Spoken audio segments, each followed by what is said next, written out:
Buenas tardes de nuevo. Entonces estamos listos para empezar esta sesión que tiene que ver con el uso de innovaciones tecnológicas en la lucha contra la corrupción. Mi nombre es Manuel Vargas, yo soy gerente de práctica del Banco Mundial en la práctica global de gobernabilidad, específicamente trabajando en la región de África. La práctica global de gobernabilidad del Banco Mundial es la que se encarga de apoyar a los países en los temas relacionados con el mejoramiento de la administración pública, gestión financiera pública, compras, contrataciones, rendición de cuentas y dos temas que son muy importantes para esta sesión. Evidentemente, la lucha contra la corrupción, pero también el desafío que tiene que ver con la transformación digital de los gobiernos. A manera de introducción, déjenme decirles que se ha calculado que la corrupción es un delito que moviliza alrededor de 1.5 mil millones de dólares en sobornos cada año, aproximadamente 2% del PIB mundial. El daño provocado por la corrupción impacta particularmente a los más pobres, reduciendo la calidad de los servicios y el crecimiento económico. Ahora, una tendencia importante que hemos venido viendo en los años recientes es el uso de las nuevas tecnologías de información y comunicación en la lucha contra la corrupción. Y tenemos diferentes manifestaciones de esta tendencia. Esta tarde tenemos la fortuna de contar con un panel de expertos internacionales en la materia que discutirán este tema desde diferentes perspectivas. La perspectiva del uso de tecnologías para combatir la corrupción desde el punto de vista de los gobiernos, del sector público, auditores, contralores, etcétera. Igualmente, el uso de la tecnología por parte de los ciudadanos para exigir la rendición de cuenta por parte de los gobiernos en temas de prestación de servicios, manejo de recursos públicos y otros. Y también el uso de análisis de datos para apoyar el periodismo investigativo. Voy a presentar a los panelistas. Contamos con Francesca Recanatini, que es especialista principal del sector público de la práctica global de gobernabilidad del Banco Mundial. También el señor Leonardo Sales, coordinador del Observatorio del Gasto Público, Ministerio de Transparencia y Oficina del Contralor General de Brasil. Y Janina Segnini, que es la directora del Programa de Periodismo de Datos, Escuela de Posgrado de Periodismo, Universidad de Columbia, y además ella es miembro del Consorcio Internacional de Periodistas de Investigación.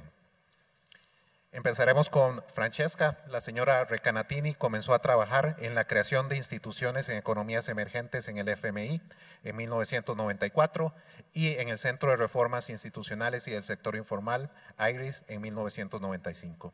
Se incorporó al Banco Mundial en 1998 en el Departamento de Investigación Económica, centrándose en la medición de calidad de las instituciones. Posteriormente ha trabajado en varios países de Europa del Este, África, América Latina y Oriente Medio para apoyar el desarrollo y la implementación de reformas del sector público a través del uso profundo de datos y la formación de coaliciones. Francesca, por favor.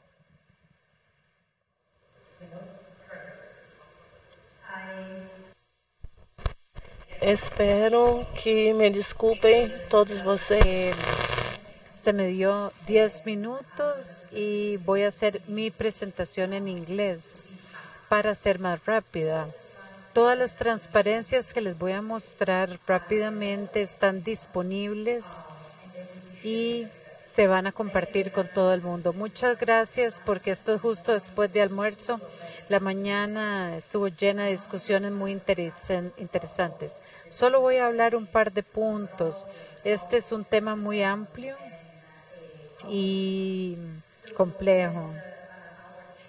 Y es nuestro secretario mencionaba que para el Banco Mundial el tema de corrupción es muy importante porque penaliza a los ciudadanos en cuanto a crear un obstáculo para el desarrollo y el crecimiento, y esta es la razón por la que el Banco Mundial se enfoca en el tema de corrupción. También marginaliza parte de los ciudadanos y crea inigualdades más grandes en el sistema. Entonces, para nosotros es muy importante y la razón por la que el avance tecnológico que hemos visto es importante como instrumento para ayudarnos a reducir y gestionar el riesgo de corrupción. Voy a hablar de las oportunidades y luego voy a hablar de las responsabilidades, lo que significa consecuencias no intencionadas del uso de herramientas tecnológicas.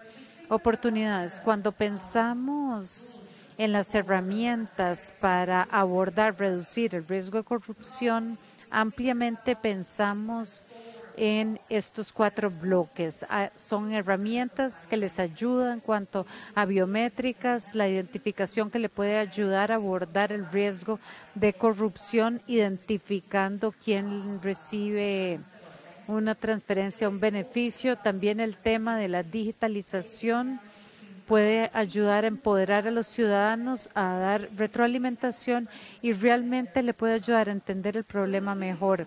Así que quiero darles un ejemplo concreto, porque el banco, algunas de estas herramientas son recientes. El Banco Mundial ha estado trabajando en los últimos 5 a 10 años y hemos estado apoyando a países alrededor del mundo para realmente introducir algunas de estas herramientas. Y las diferencias entre mi presentación y la de mi colega es más un panorama global que recibirán de mí. Y voy a enseñar la experiencia directa de lo que ellos están haciendo, que es fascinante. Cuando pensamos en biométrico y herramientas que nos pueden ayudar cuando tratamos de asegurarnos que no hay abuso en el proceso de transferir recursos y alguien más recibe los recursos que tenía el propósito de que alguien más recibiera. El biométrico es una herramienta que cada vez más se utiliza en muchas circunstancias para poder asegurarse que los recursos públicos, dinero del gobierno, actividad del gobierno, vaya a donde deba ir. Y también es una forma de asegurarse que los funcionarios civiles no abusen de su posición. Les voy a dar un ejemplo rápido y quiero mostrarles esto. Y esta es una actividad y proyecto que apoyamos en India, muy lejos de acá. Pero muchos funcionarios públicos pagaban los beneficios de seguro social a ciudadanos y en el proceso tomaban parte para ellos. Entonces los ciudadanos, en vez de recibir su pago regular, recibían un 80, un 60%. A través de este tipo de tarjeta inteligente de identificación biométrica, el gobierno pudo reducir esto. Este es un ejemplo muy positivo. También quiero mencionar otros ejemplos que hemos apoyado a lo largo del mismo enfoque para asegurarnos que los recursos que tenían la intención de cierto grupo de ciudadanos en Pakistán, Guinea y otros estaban ahí y que ayudaban al gobierno, en este caso, a identificar empleados fantasma y a gestionar los recursos públicos. El otro aspecto que le menciono de herramientas tecnológicas es la digitalización. ¿Por qué es importante? Porque la corrupción viene del poder discrecional de un funcionario público para poder tomar una decisión sobre quién recibe qué, cuándo y cómo. Y si la interacción es con la computadora, es obvio que reducimos este riesgo. La digitalización en ciertas transacciones pueden ayudar a reducir el riesgo de corrupción.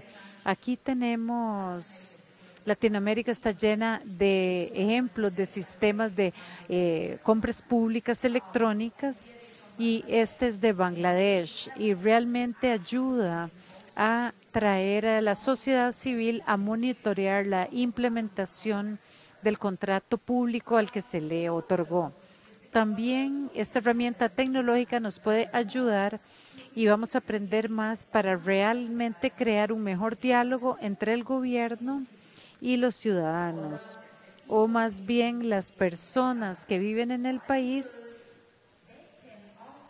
¿Y por qué? Pueden ofrecer retroalimentación y ayudar al gobierno a monitorear si el camino se construyó, si el maestro está en la escuela, si el doctor está en el hospital o en una clínica privada. Mucho de esto ha estado sucediendo, muchas nuevas tecnologías nos ayudan en muchos países. Y aquí les muestro un ejemplo a donde el Banco Mundial apoya un sistema y una aplicación en el celular que ayuda a garantizar que el proyecto que el gobierno implementa estaba en su ruta, siguiendo la retroalimentación de los ciudadanos que monitoreaban esto. Y esto es un uso muy positivo de la tecnología. También podemos utilizar la tecnología para entender mejor el problema.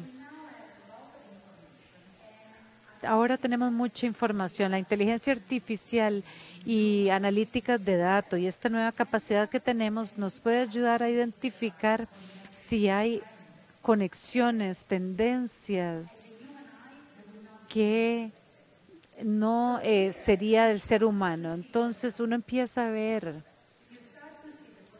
la posibilidad de conexión entre firmas, viendo muchos procesos repetitivos y usted empieza a ver que si siempre la misma firma es la que pierde por un poquito, pretendiendo ser un competidor real y no lo es.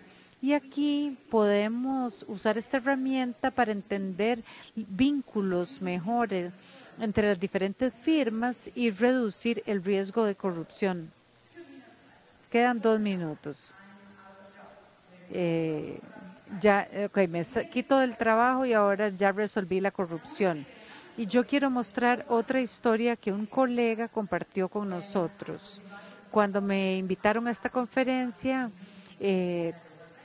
consulté con una comunidad grande que tenemos en el banco y este colega me contó esta historia en Kenia en un periodo de 10 años. Lo que hacemos es que introdujimos ahí un sistema de pago que reduce, que elimina el uso del efectivo. Entonces, usted solo tiene una transacción que no pasa en efectivo, usted tiene este lugar donde usted va a hacer su pago y el pago le llega a quien tenga que llegarle.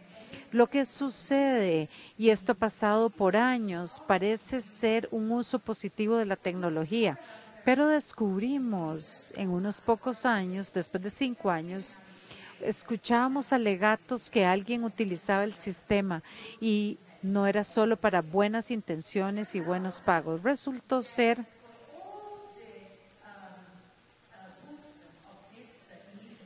y esta iniciativa se llama M-Pesa. Cerca de las oficinas de policía, los policías lo controlaban. Los funcionarios jóvenes lo usaban para transferir el pago a policías de más alto rango. Entonces esto era muy rápido, se hacía muy bien, muy eficiente y ayudaron a aumentar el pago de los sobornos. La historia no es solo negativa, esto creó una oportunidad, alguien vio una debilidad en el sistema y tomó ventaja de esto. Sin embargo, el uso de la tecnología nos permitió rastrear esto y así es como lo descubrimos. Y se despidieron 350 policías como resultado.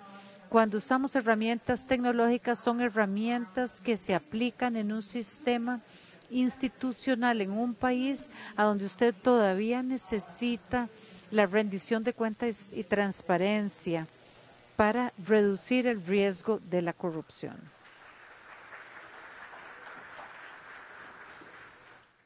Muchas gracias a Francesca por darnos una visión global de diferentes tipos de aplicaciones, tanto desde el punto de vista del gobierno, del acceso ciudadano, de pagos digitalizados. Y aunque la sesión se llama la utilización de herramientas tecnológicas para combatir la corrupción, ella hasta nos dio un ejemplo de cómo la herramienta tecnológica se puede utilizar para fomentar la corrupción. Ahora pasaremos a discutir con más profundidad algunas de estas aplicaciones. Empezaremos con Leonardo Sales. El señor Sales es el principal científico de datos del Observatorio del Gasto Público en Brasil, una unidad que se encarga de combatir la corrupción y mejorar la gestión pública mediante el uso de la ciencia de datos. En su posición, lidera un equipo de científicos de datos que llevan a cabo estudios altamente relevantes en el campo de la prevención de la corrupción y el seguimiento de las políticas gubernamentales. Leonardo.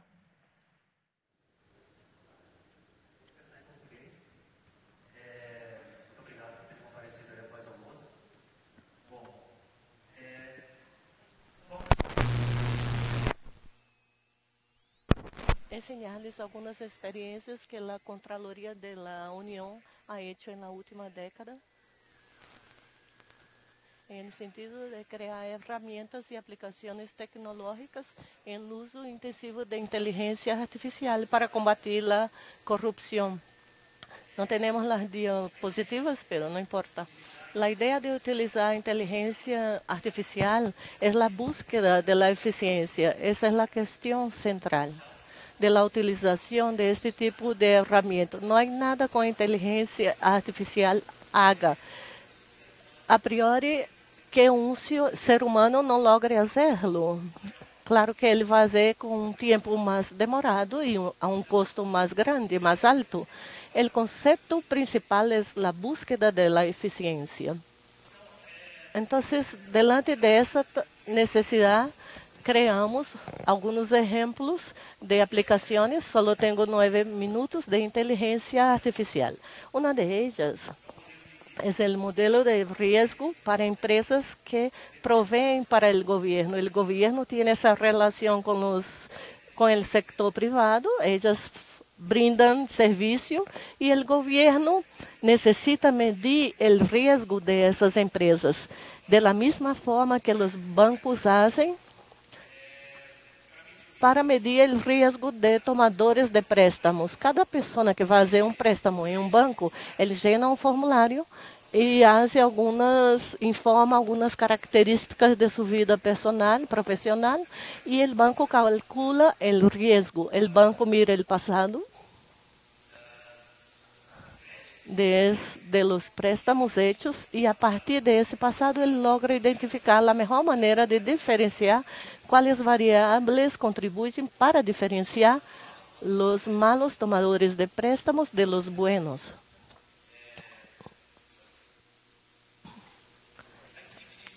El equipo de ciencias de datos de la CGU es lo que da soporte a ese tipo de trabajo. Entonces, nosotros tenemos 3 grupos de profesionales trabajando en el centro de esa filmina. Tenemos el equipo de gestión de datos, muy necesario para guardar los datos, hacer la limpieza de esos datos, grande del trabajo de la inteligencia artificial consiste em ter uma boa base de dados.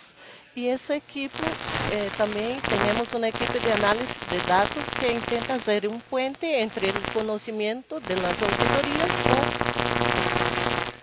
com o conhecimento necessário técnico para o desenvolvimento dessas ferramentas. Esse modelo de risco da empresa, vou dar-lhes um exemplo. Imagine-se uma empresa criada em 2002, 2004 começou a trabalhar com o governo e de pronto empieza a aumentar muitíssimo o volume de contratos, chega a 30 milhões em 2014, 2015 a empresa abandona todos os contratos. Viendo de cerca, a principal atividade da empresa é a venda de ambulâncias. Pero também ela registrou ventas de caminhões, calendários, alquileres de veículos. O nome da empresa é Construtora Emporio. E, además de isso, o que fazia era brindar mano de obra especializada. Al mesmo tempo que a empresa venia ganhando mais dinheiro do governo, ela venia diminuindo sua estrutura. Um indicador interessante é a quantidade de alertas que já eram emitidas por los equipos que monitoream os contratos de CGU. E, vendo todos esses indicadores, vimos todo o risco da empresa e se vemos o conjunto onde aprendemos quais variáveis melhor determinam o risco da empresa, chegamos a algumas conclusões interessantes. El volumen de elecciones aumenta el riesgo de la empresa presentar problemas. El número de actividades, el número de empleados. Otro trabajo interesante, pero no hablando de datos estruturados y no estruturados, es identificar empresas de mentira. Entonces, imágenes del Google, conseguimos un modelo de inteligencia artificial que calcula la probabilidad de una empresa estar ubicada en un área comercial o no. Esse foi um trabalho realizado e como se construye a partir de uma imagem. Se miramos essa imagem de cerca, vea que cada elemento da imagem é um vector de informação, é um conjunto de informação. A imagem tem colores e elas estão distribuídas em capas.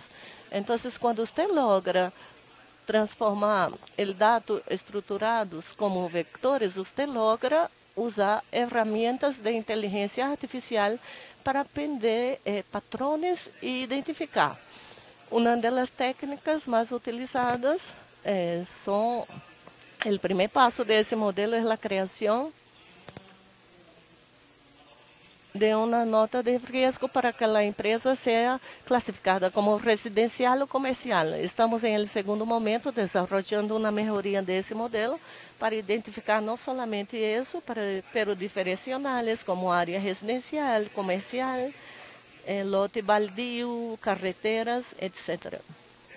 Dessa maneira, logramos identificar esse tipo de situação. Esses são casos reais da empresa e sua facturação com o governo federal. É muito comum em Brasil e são chamadas empresas fantasmas. Isso ajuda a criar um red flag para identificar essas situações. Outro modelo, utilizando imagens, vocês podem ver a guarderia. Ela é uma escola para niños pequenos. Vocês estão ubicando a escola, pero eu vejo e já a identifico. Porque a construção de escolas do governo federal em Brasil é único. Ele determina um projeto de la construção. Então, as construções são todas iguais e através do satélite, logramos identificar se é uma escola ou não. Então, construímos um modelo para analisar e encontrar automaticamente em larga escala as guarderias que foram construídas em teses com recursos do governo federal de Brasil.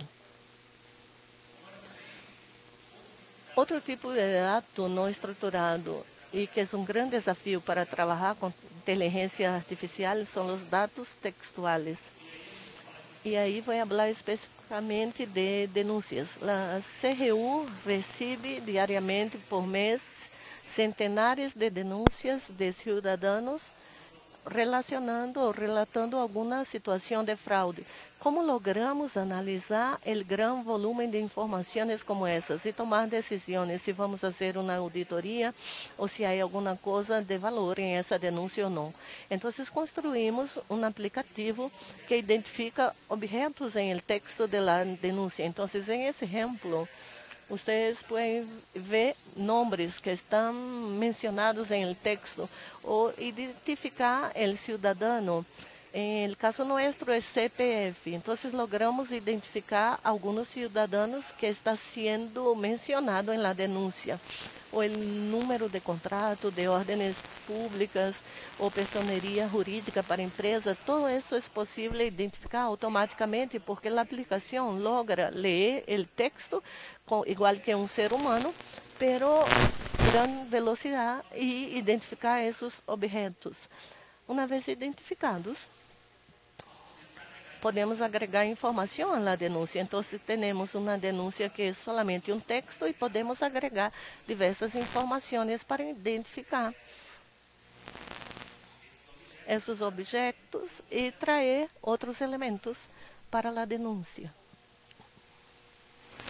Por exemplo, se eu identifiquei a identificação do cidadão, eu posso saber se ele tem alguma empresa que faz negócios com o governo, se tenho a personeria jurídica logro saber si ya tuvo problemas con el gobierno. Y a partir de eso llego a un conjunto rico de informaciones que facilita el análisis de mi equipo en la CGU. Y tenemos aquí dos auditores virtuales.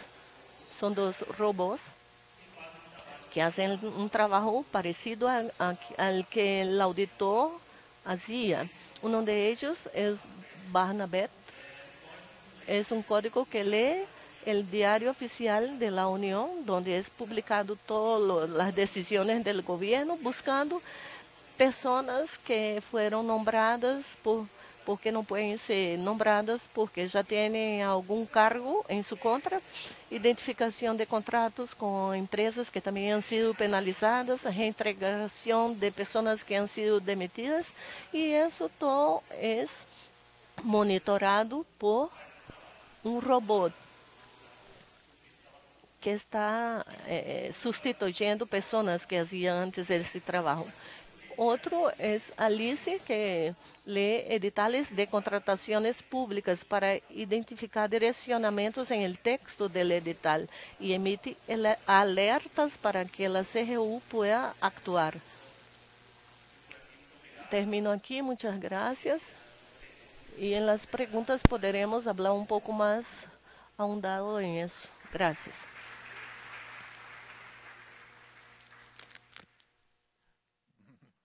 Muchas gracias a Leonardo, una presentación realmente fascinante y muy bueno saber que los gobiernos están invirtiendo en este tipo de unidades tan avanzadas. Como una persona que tiene un perfil profesional en el campo de la auditoría, sin embargo, me preocupa un poco el tema de los auditores virtuales en términos de mi seguridad laboral, pero conversaremos de eso más adelante. Ahora quiero presentar a Giannini Zagnini. Como mencioné, ella es directora del programa de periodismo de datos de la Escuela de Periodismo de la Universidad de Columbia. Hasta febrero del 2014, la señora Zagnini encabezó un equipo de periodistas e ingenieros de computación en el periódico La Nación, que es altamente reconocido en Costa Rica. El equipo se dedicó completamente a desplegar historias de investigación recopilando, analizando y visualizando bases de datos públicas. También ella ha participado activamente en el proyecto de Panama Papers del ICIJ y su trabajo ha cosechado varios premios de clase mundial. Giannini.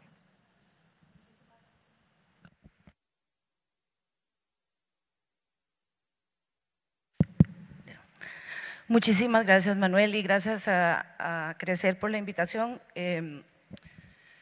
Vamos a ver. Ok. Yo empecé como periodista de investigación hace casi 30 años y de camino me encontré con los datos porque como una forma para empoderar el periodismo de investigación y hacer cosas que antes no podía hacer. Esto es a grosso modo el proceso de un trabajo de investigación periodística utilizando datos. Y lo menciono porque a veces la gente cree que el periodismo de datos tiene que ver solo con números o solo con gráficos o animaciones o interactivos.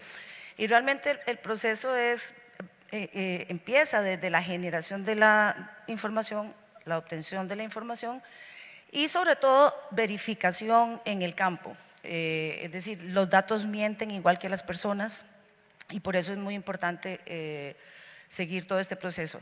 Hay muchas formas de empezar a diseñar un proyecto de investigación utilizando datos. Uno puede empezar, por ejemplo, con un caso particular de un asunto anómalo y a partir de ahí expandir la búsqueda y buscar patrones en otros casos a partir de un asunto individual. También podemos empezar a analizar grandes volúmenes de datos para encontrar patrones y llegar a hallazgos específicos. Les voy a dar algunos ejemplos de esto que parece muy abstracto de momento. Otra forma que he utilizado mucho y que lo estoy haciendo ahora que dirijo un laboratorio de investigación internacional usando datos es crear, porque es pasar de pedacitos de información a crear inteligencia. Si usted solo tiene un nombre, tiene un pedacito de datos. Si usted junta muchos nombres, va a tener un poco de conocimiento. Si a esos nombres les agrega la edad, eso va incrementando el conocimiento sobre esa población. Y si logra plantearse hipótesis válidas a partir de esa información, podemos llegar a descubrir lo que se conoce como inteligencia. En el caso de los periodistas es una historia. Entonces aquí les traigo 3 ejemplos de cómo, por ejemplo, en el tema de contratación pública, algunos de los trucos que hemos utilizado para investigar corrupción con bases de datos bastante voluminosas. Por ejemplo, una de las prácticas más comunes es crear compañías fantasma, como estaba diciéndonos el compañero de panel. Y eso es súper difícil. En Panama Papers vimos un mundo completamente desconocido de sociedades fantasmas y holdings que son como muñecas rusas. Una empresa es dueña de la otra y la otra es dueña de la otra y la otra. El año pasado, hace 2 años, estuve investigando los negocios de Donald Trump, ahora les voy a contar, y fue súper complicado cuando llegamos a una sociedad fantasma de Gran Caimán y de ahí ya no se puede pasar. Una de las cosas que hacemos es utilizar la información que a mucha gente le parece inservible, como por ejemplo números de teléfono, direcciones, patrones como el agente o el notario que realizó las transacciones. Entonces, por ejemplo, si un mismo grupo comercial creó 3 compañías en diferentes jurisdicciones y con diferentes testaferros para participar en un contrato y asegurarse de que el dueño de las 3 compañías definitivamente va a ganar el contrato, a veces se equivocan y usan el mismo notario o usan la misma dirección. Entonces, esas son cosas que se analizan masivamente para poder detectar grupos de interés económico. Compañías sin experiencia que participan en contratos públicos.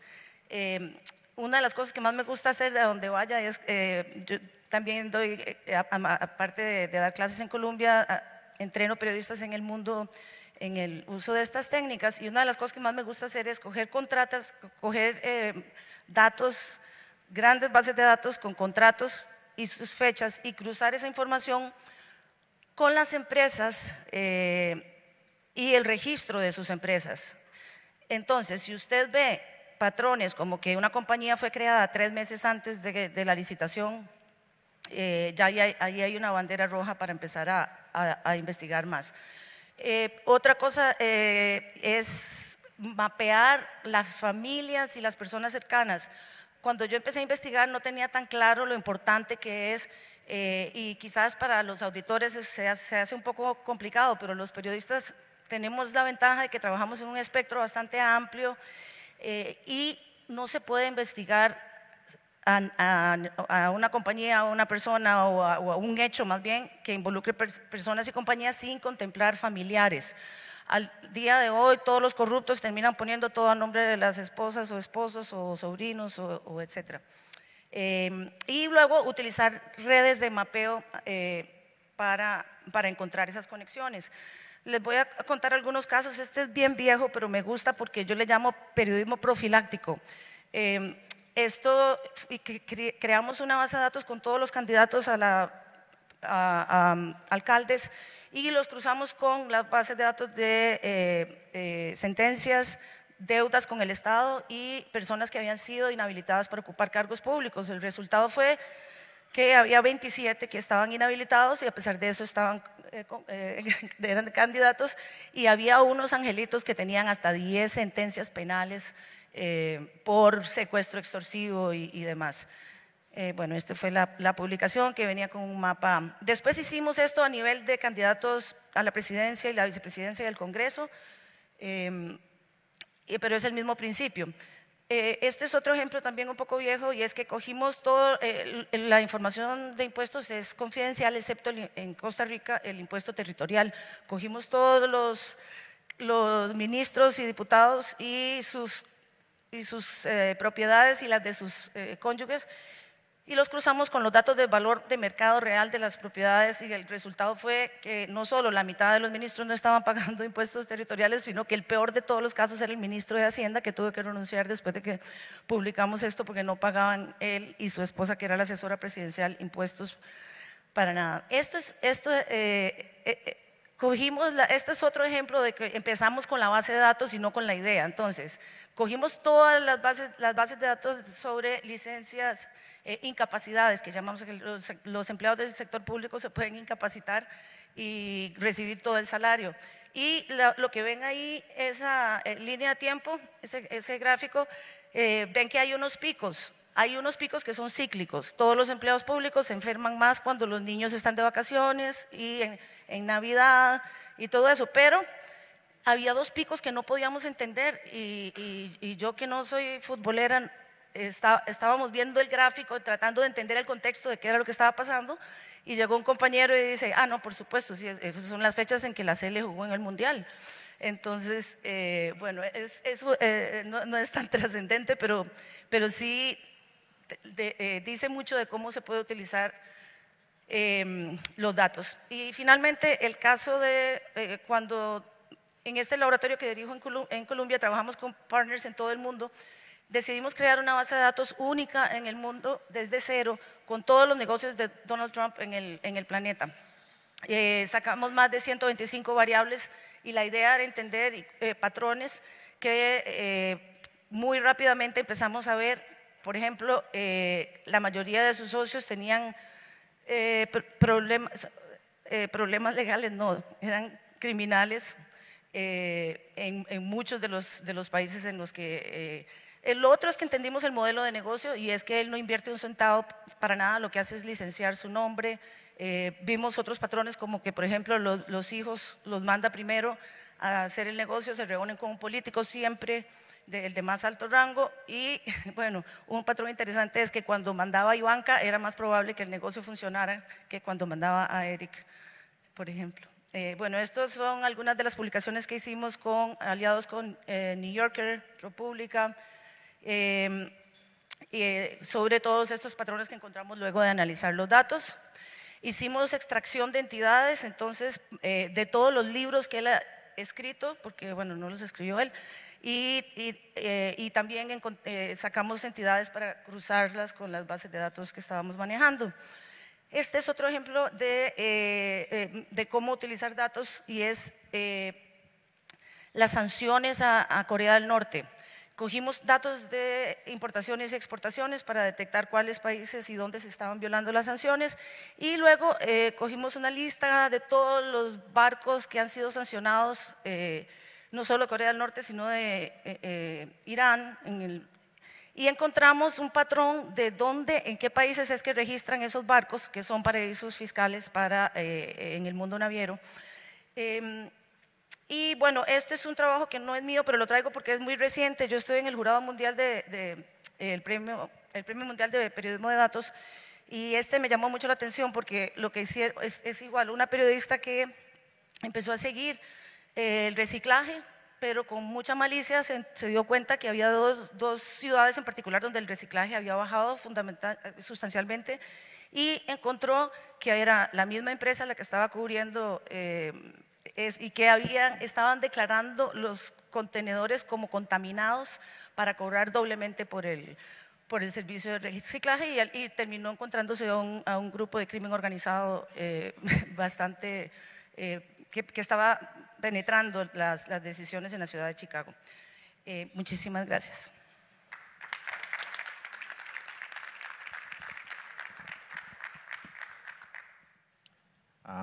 Muchas gracias a Janina, otra presentación realmente fascinante. Yo debo decir, como costarricense, la labor de los periodistas de investigación en este país ha sido fundamental en la lucha contra la corrupción, y Janina de verdad ha sido una pionera en esta área, especialmente con el tema de la utilización de ciencias de datos para apoyar estas investigaciones. Ahora pasaremos a hacer algunas preguntas a los diferentes panelistas para profundizar en alguno de los temas. En el caso, podemos empezar con Leonardo. Como mostró en su presentación, Leonardo, las posibilidades de las técnicas de análisis de datos abren en la detección de la corrupción son realmente impresionantes. ¿Podría explicarnos cómo el uso de estas técnicas ha reducido el tiempo y el costo de las investigaciones de fraude y corrupción en el caso de Brasil? y cómo se han integrado los especialistas en análisis de datos con los auditores, digamos que más tradicionales.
Processamento de dados ou modelos estatísticos, então ele está trazendo um resultado bueno ou não.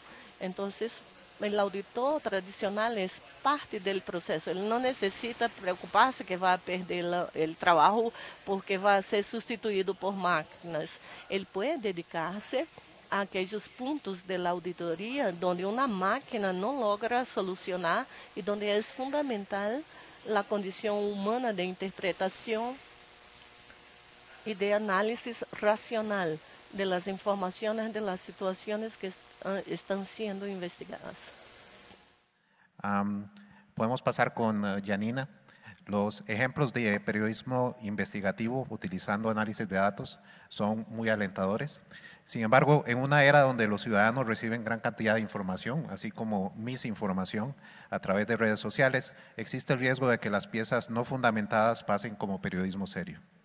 ¿Cómo es que la comunidad de periodistas investigativos abordan este fenómeno de fake news o un fenómeno relacionado, que es el uso de la etiqueta de fake news para desprestigiar investigaciones periodísticas serias?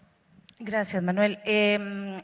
Voy a empezar con la parte optimista de mi respuesta, y es que lo bueno de esto de fake news es que por fin alguien se puso en el tapete la discusión sobre la credibilidad y qué tan importante es la credibilidad. Y creo que los periodistas que no ganamos mucho dinero, el capital que tenemos es precisamente credibilidad.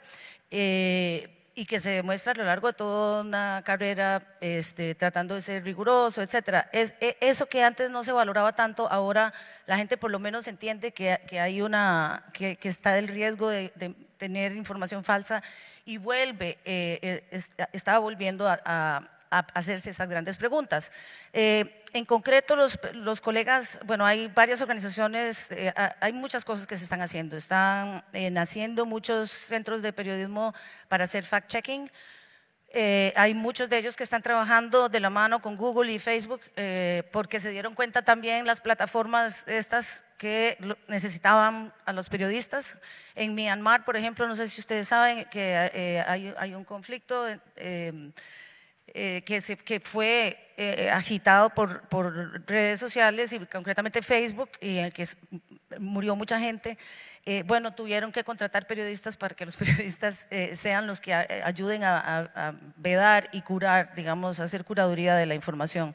Y también se está aplicando tecnología para poder identificar, por ejemplo, en Brasil, muchos colegas ahora con las elecciones presidenciales analizaron toda esta gama de información falsa para tratar de encontrar los orígenes, y definitivamente los partidos políticos están usando. Una de las cosas que queremos hacer ya para terminar es hacer una investigación transnacional sobre las compañías de datos y de tecnología y también de asesoría política que están trabajando en toda la región, en América Latina, brindando los servicios a lo Cambridge Analytica, y bueno, eso que hay que hacer, investigarlo usando tecnología también. Muchas gracias, Janina. Francesca, el Banco Mundial recientemente lanzó la iniciativa GovTech, que hace énfasis en la transformación digital del sector público de una manera centrada en el ciudadano. ¿Cómo se relaciona esta iniciativa con la lucha contra la corrupción, especialmente el uso innovador de tecnologías que usted utilizó en su presentación? Y una pregunta relacionada, en un tema tan sensible como la corrupción, ¿cómo es que el Banco Mundial, el BID, entidades financieras internacionales pueden apoyar a los países de nuevo en un tema que es tan sensible?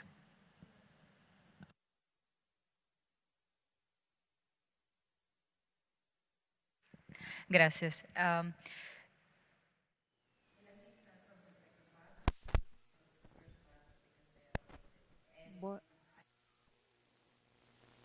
Voy a empezar con la primera parte. El punto de arranque es algo que comparto con uno de los colegas que conocí hoy.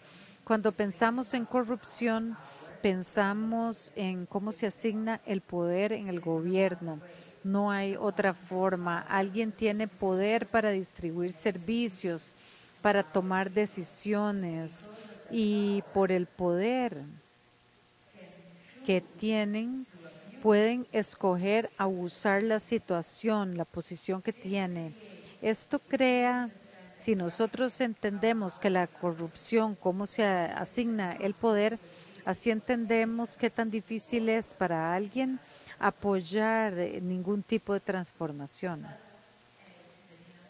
Pero como Janina mencionó, yo también soy optimista y pienso que nosotros podemos hacer mucho para empezar a cambiar. Claramente, desde el punto de vista de cualquier organización internacional enfocada en el desarrollo, en crecimiento, no abordar este problema daña el propósito de lo que hacemos. Entonces, el Banco Mundial ha estado trabajando los últimos 20 años apoyando a solicitud diferentes gobiernos y alrededor del mundo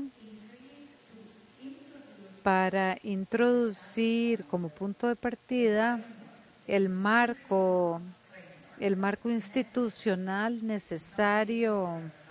En algunos casos no hay leyes correctas o hay brechas. Ese es el paso número 1. Y no apoyar la implementación de las leyes y la regulación, porque usted puede tener una ley, pero si nadie la implementa, no sirve.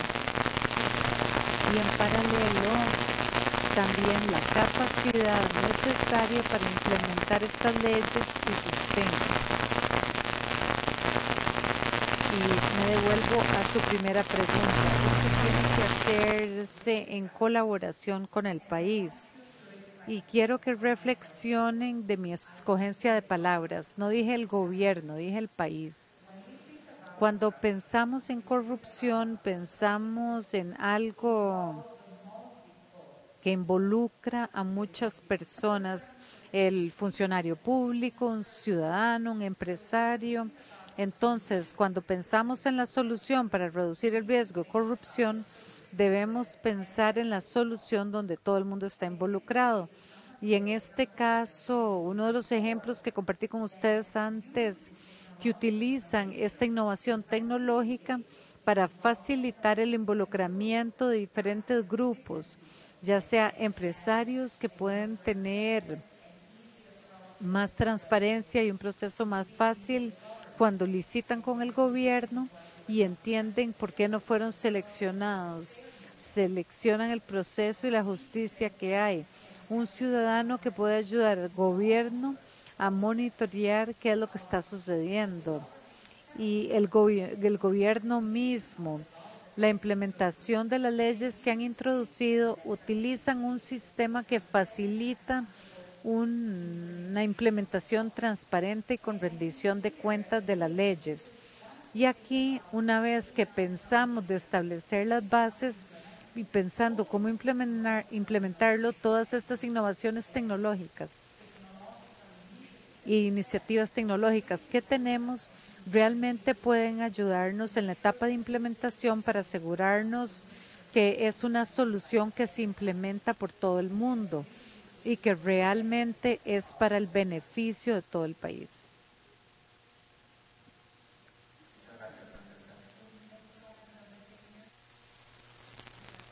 Quiero hacer un comentario de las noticias falsas. Yo quiero comentar una reflexión que tenía, que reflexioné, que con frecuencia no hablamos de la corrupción. Soy muy optimista y feliz de escuchar la discusión de noticias falsas, pero quisiera presionar para hablar también de la propiedad de los medios. No es solo la calidad de las noticias, también es quién es dueño de los diferentes medios, el canal de televisión, los periódicos. Y esta es un área que es opaca. Si nosotros vamos y buscamos la propiedad alrededor del mundo, no hay un único grupo de datos que me diga quién es el dueño del canal más importante y periódico en los países de la OCDE o en otro lado. Y pienso que esto es muy importante porque la información en estos días, como sugiere Janina, es crítica.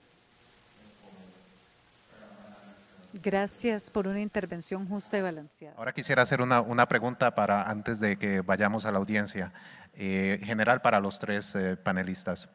Creo que todos reconocemos que el uso de las modernas tecnologías de información pueden ayudar en la lucha contra la corrupción, pero claramente no son una panacea. ¿Cómo se puede hacer compatible este uso de tecnologías con los sistemas que llamamos institucionales análogos? Por ejemplo, el tema de las instituciones, del servicio civil, del poder judicial, incluso a temas culturales. ¿Cómo logramos este balance? Tal vez empezamos con Francesca y vamos para allá.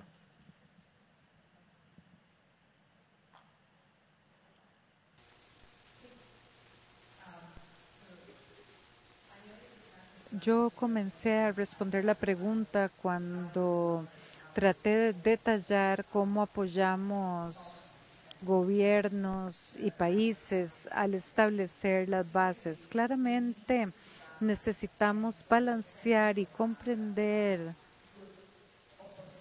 que son buenas oportunidades para nosotros compartir experiencias y conocimiento que hemos acumulado en la lucha contra la corrupción.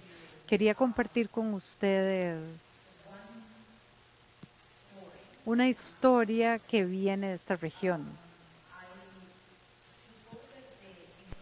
Apoyé la implementación en un país de revelación, de recolección de declaraciones de impuestos, evaluación y monitoreo. Visitamos a la agencia a cargo y tenían esta oficina maravillosa donde tenían todos los formularios, habían recopilado los formularios, los habían validado.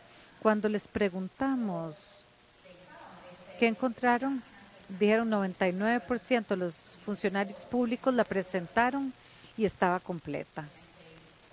Y yo les dije, ok, ¿y qué más? Y dijeron, ya estamos listos. Entonces, desde su punto de vista, la innovación tecnológica hizo el proceso muy rápido. Verificamos que todos los funcionarios públicos entregaran el formulario y que estuviera debidamente completado, pero no había referencia cruzada con bases de datos de catastro, por ejemplo, vehículos de motor, el equivalente para ver cuántos vehículos ellos son dueños, otras fuentes de información. La tecnología ayuda, pero hasta cierto punto.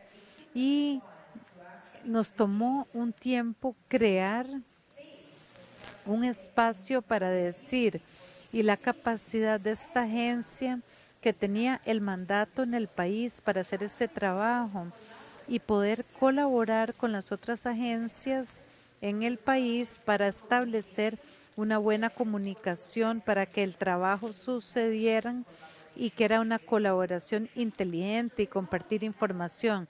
Entonces la tecnología ayudó, pero no tenemos la cultura para hacer esto. Estamos más enfocados en cumplimiento, que se presentó el formulario, estamos listos.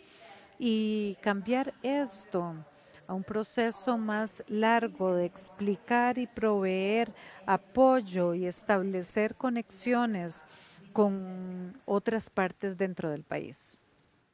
Gracias. Los periodistas, bueno, esto que nosotros llamamos nuevo y que a veces la gente dice que es el futuro del periodismo, no es el futuro, es el pasado para muchas otras disciplinas. Y lo que estamos tratando de hacer es, yo constantemente estoy monitoreando lo que están haciendo los científicos de datos en cualquier disciplina. Lo que quiero decir con esto es que el mundo que conocemos hoy no tiene nada que ver con el mundo de hace 20 años y por eso las soluciones tienen que ser distintas y pensadas distintas. Hay 3 aspectos fundamentales. Uno, que este es un trabajo multidisciplinario. El hecho de que estemos nosotros aquí sentados viniendo de diferentes sectores ya es una gran, para mí es como, es muy refrescante escuchar cómo en diferentes frentes estamos todos trabajando por lo mismo. Entonces no puede ser que estemos aislados. Debería de haber más espacios donde podamos compartir con personas, colegas y otras disciplinas que están aplicando tecnología con el mismo fin. La otra es que esto tiene que ser colaborativo, no podemos estar trabajando aislados. Por ejemplo, si ustedes ven en las películas como se pinta el periodista de investigación que fuma, toma café todo el tiempo y todo despeinado, bueno, y que es como el lobo estepario, así todo aislado y tal, así cuando yo empecé a trabajar así, esa era la idea de los periodistas de investigación, súper secretivos, así todo a escondidas. Ahora no, ahora un periodista de investigación moderno tiene que colaborar, ya no es que mis fuentes y mis cosas, no, tenemos que colaborar. Y por ejemplo, Panama Papers fue una cosa maravillosa porque éramos 400 personas en el mundo entero colaborando en una misma investigación. Y el tercer punto es que tenemos que pensar, todo en el mundo está globalizado, absolutamente todo, especialmente la corrupción y el crimen organizado. Entonces no es posible que nosotros queramos atacarla sin tener una mentalidad transfronteriza y a través de fronteras. Y lo último, quería contarles algo que creo que puede ser aplicable. En el mundillo nuestro ahorita hay mucha capacitación en periodismo de datos para que los periodistas puedan empezar a hacer historias diferentes, pero lo que pasa es que los medios de comunicación solo mandan a los periodistas junior y a los más jóvenes porque piensan que donde oyen la palabra algoritmo les da como alergia y miedo. Y hay mucha gente que le tiene miedo a la tecnología porque suena muy difícil. Pero yo lo que creo, y eso he venido hablando con colegas, es ¿por qué no nos mandan a los editores y a los que toman las decisiones en vez de a los muchachitos nuevos?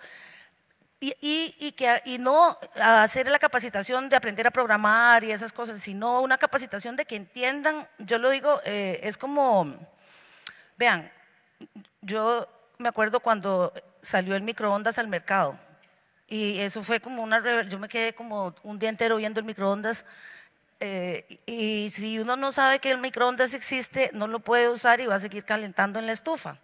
Entonces, ¿cómo un editor no puede andar por la vida? Igual digo, trasladando esta analogía al mundo de las empresas, al mundo de los gobiernos, no puede andar un tomador de decisión por la vida sin entender que hay microondas. O sea, usted no tiene que construir el microondas, pero por lo menos entienda qué es lo que hay ahí para poder utilizarse y tomar decisiones más inteligentes, porque si en algo se roba dinero casualmente es en tecnología, porque no mucha gente entiende, entonces les venden unos camellos ahí súper millonarios que no terminan implementando soluciones verdaderas.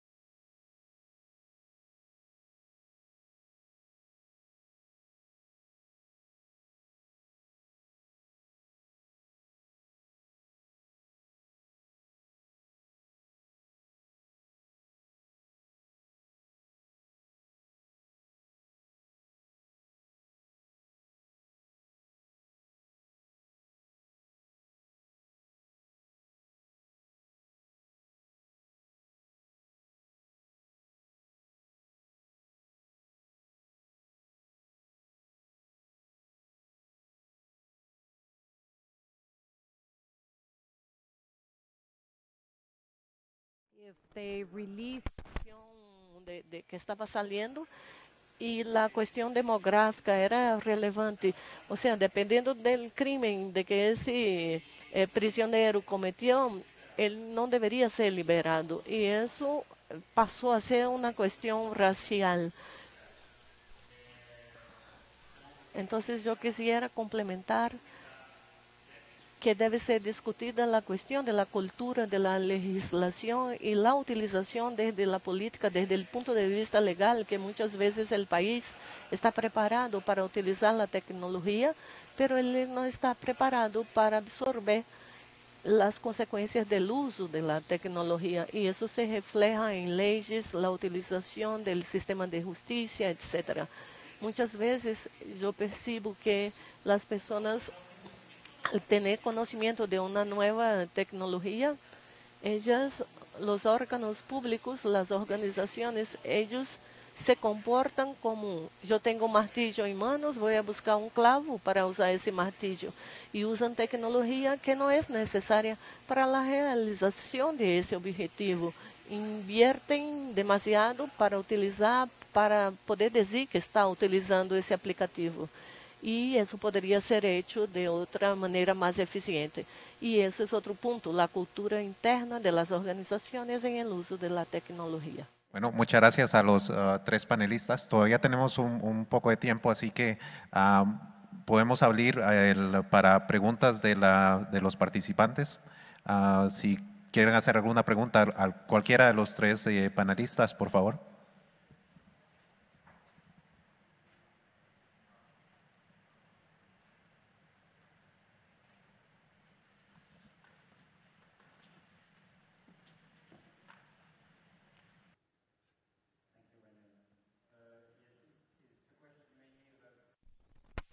Una pregunta de análisis de datos y el uso de inteligencia artificial para detectar corrupción.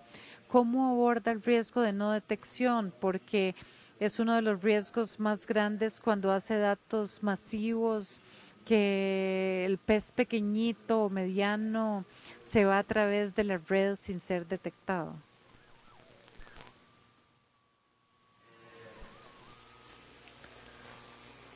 Coincido com esse tipo de algoritmo de aprendizado para memorizar esse algoritmo, para evitar a não detecção. Em realidade, você sempre tem que tomar uma decisão, se você vai priorizar a detecção ou não.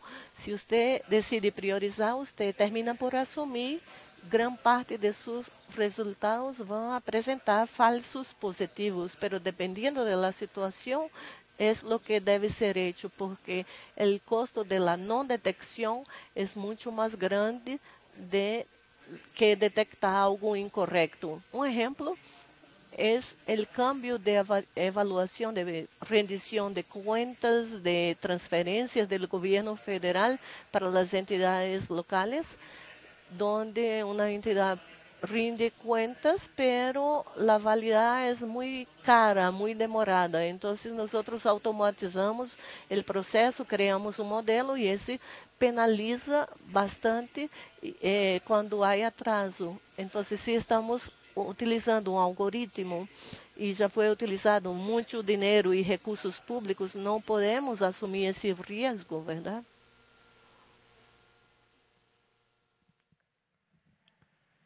Tenemos una pregunta atrás. Buenas tardes. Para el caballero de Brasil, el uso de la información que ustedes dan, pues les dan, en el caso del modelo de riesgo que se veía sumamente interesante, les da información que puede ser usada de manera preventiva. Si usted detecta que esa entidad tiene características de ser una empresa fantasma, o si detecta algunas coincidencias como las que mencionaba doña Yanina, en que la empresa es creada meses antes. Y también se dan las situaciones que ya son finales, donde ya tenemos un tema que se ha determinado que hay algo irregular. Y hay una inversión tecnológica importante que hacen los estados por sí mismos para unos mecanismos de tecnología como los que usted describe.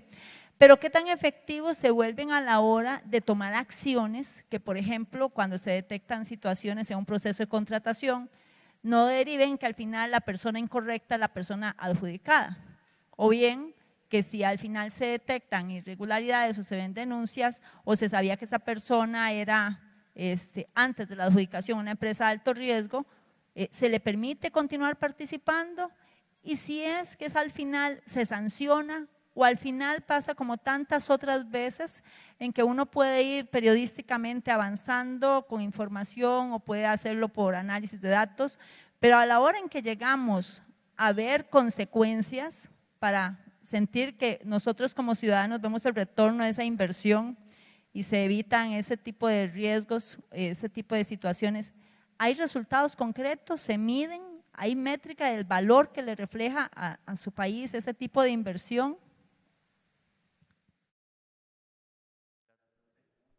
Su pregunta, hay varias formas de abordar, de actuar cuando utiliza el modelo de riesgo. Si usted está sencillamente utilizando un modelo preditivo del estilo Crest Story para calcular el riesgo de una compañía, presentar futuros problemas, en ese caso, usted no puede impedir la contratación. Legalmente, usted no lo puede impedir. Entonces, lo que hacemos es informar al gestor, que es responsable por la gestión del contrato, que delante de varios contratos que él necesita acompañar con más cuidado los contratos de determinada compañía, porque ella presenta demasiados riesgos. Pero nosotros identificamos situaciones como las presentadas por Janina, por ejemplo, una empresa que no tiene ninguna estructura, no tiene empleados, ella está ubicada donde otras empresas habitan. Hay indicios de que esa empresa sea fantasma. En ese caso, usted puede sí evitar la contratación, pero para hacer eso, usted necesita que la información esté disponible para quien decide de forma muy rápida. Entonces, nosotros construimos un painel que queda disponible para los de subasta que hacen contratos, y siempre que, a partir del momento que él sabe cuáles son las empresas que están en la competencia, él conoce algunos indicadores de riesgo de esas empresas, y algunos, cuando son muy graves, se hace una diligencia presencial y se hace la interrupción de la contratación. Pero si detectamos todo eso después que ha sido contratada la empresa fantasma, o sea, se puede hacer muy poco en materia de restitución financiera para el gobierno.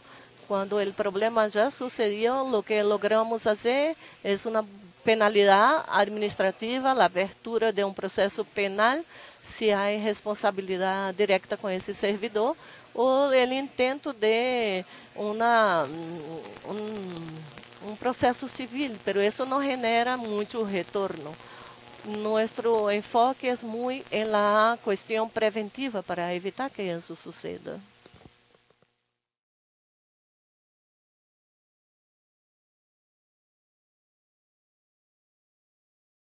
Mi pregunta tiene que ver con lo que todo en el panel está hablando. En muchas instancias, los delitos financieros, incluyendo corrupción, fraude, existen, al menos en nuestra mente, pero puede no haber datos en el sentido tradicional para señalar la naturaleza del fraude o la corrupción o la existencia del fraude.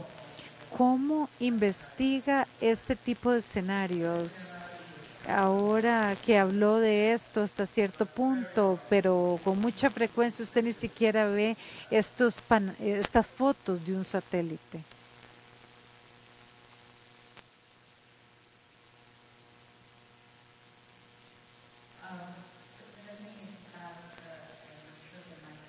Quisiera comenzar y estoy segura que mis colegas tendrán algo que agregar. Voy a compartir con ustedes la experiencia de cómo trabajamos en el Banco Mundial cuando tenemos este tipo de brechas en nuestro conocimiento.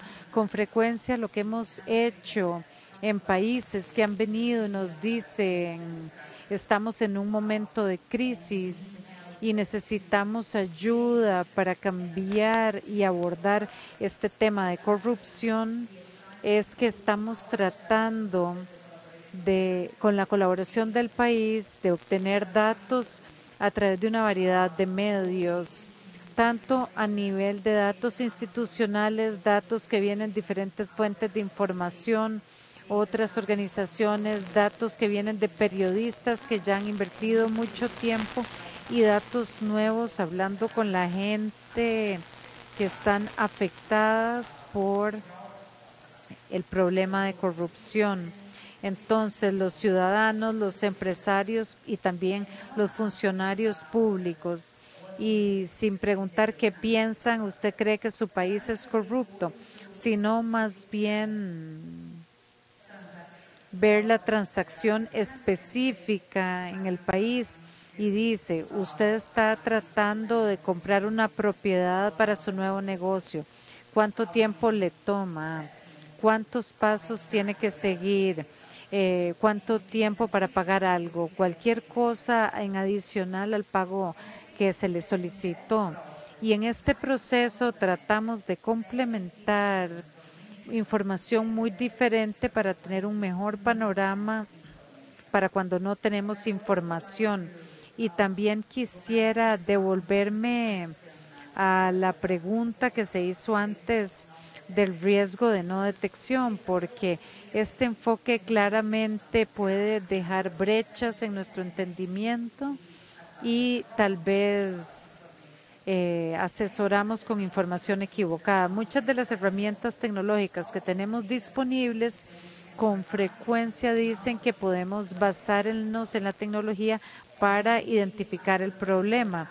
Y tal vez soy de la generación anterior o soy anticuada y pienso que para mí soy la primera en verme involucrada en ver todos los datos que estoy utilizando y de entender el patrón, la tendencia y las brechas. Muchas veces cuando recopilamos datos tenemos brechas, gente que nos responde, regiones, provincias que no dan datos institucionales. Esto en mi mente es una bandera roja. El problema es por qué no lo logramos. Siempre tenemos que utilizar las herramientas y utilizar nuestra propia experiencia y capacidad para ir más allá de los patrones sencillos y tendencias para descubrir qué es lo que hay detrás, y esto es lo que reduce el riesgo de no detección también. En el 2004, cuando yo estaba a cargo de la unidad investigativa acá en Costa Rica, investigamos una serie de contrataciones públicas que terminaron con 3 expresidentes acusados de corrupción.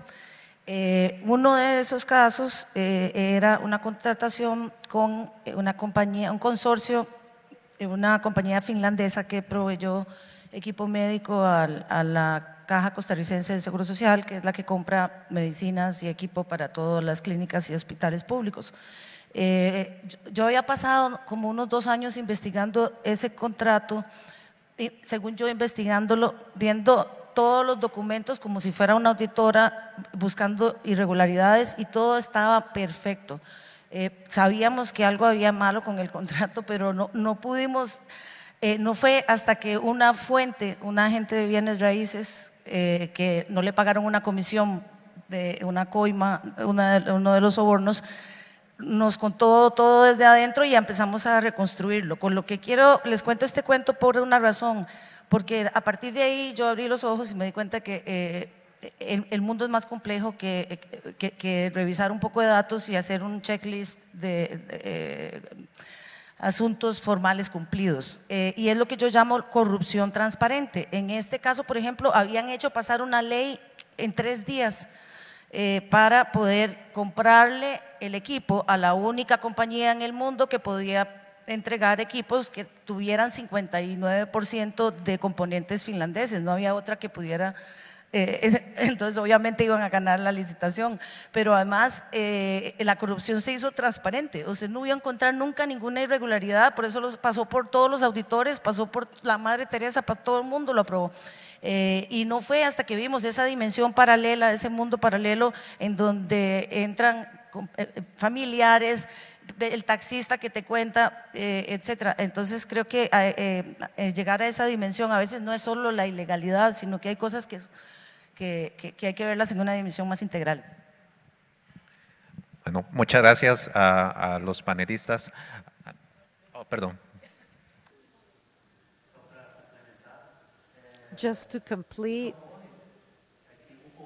What happens is va a actualizar. Entonces, la lacuna entre lo que usted logra a través de los análisis de datos y lo que sucede en realidad siempre va a existir.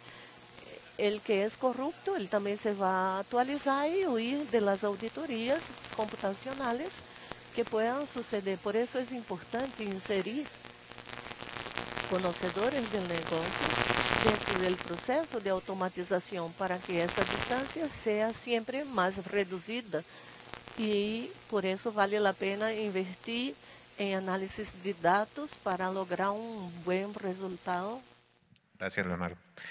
Antes de finalizar, con muchas gracias a los panelistas. Hace unos minutos dije que en el caso de Costa Rica, mi país, el periodismo de investigación ha jugado un rol fundamental en la lucha contra la corrupción. Otra institución que ha sido determinante en esta lucha ha sido precisamente la Contraloría General de la República, y dado que tenemos el honor de contar con doña Marta Costa, la Contralora General de la República, quisiera pedirle si nos puede dar un par de palabras para terminar la sesión.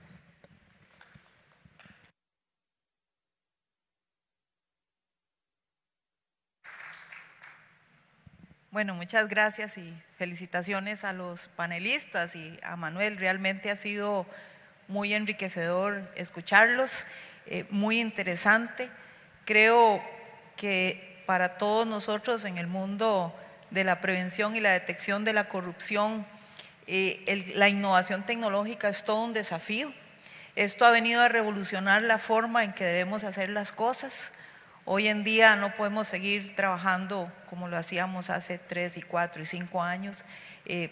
Para nadie es un secreto que los corruptos son muchísimo más sofisticados que nosotros siempre, y tenemos que ir detrás, y esta es una oportunidad para adelantarnos. Hay que invertir, hay que capacitar y hay que comprender que el mundo cambió.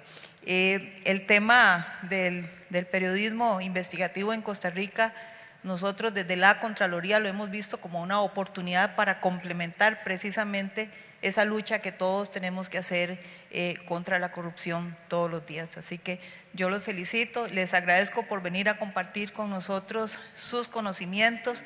Con el TCU de Brasil hemos tenido una muy buena relación, incluso estamos capacitando con ellos parte de nuestro personal. Ellos han ido a Brasil porque tenemos un proyecto de Big Data en la Contraloría. Hemos dado nuestros primeros pasos. El informe que hicimos recientemente y que mañana Amelia Jiménez va a compartir con ustedes sobre evasión fiscal fue un muy buen informe hecho precisamente a través de software de Big Data, y algunos trabajos interesantes en materia de contratación que mañana vamos a compartir con ustedes. Muchas gracias.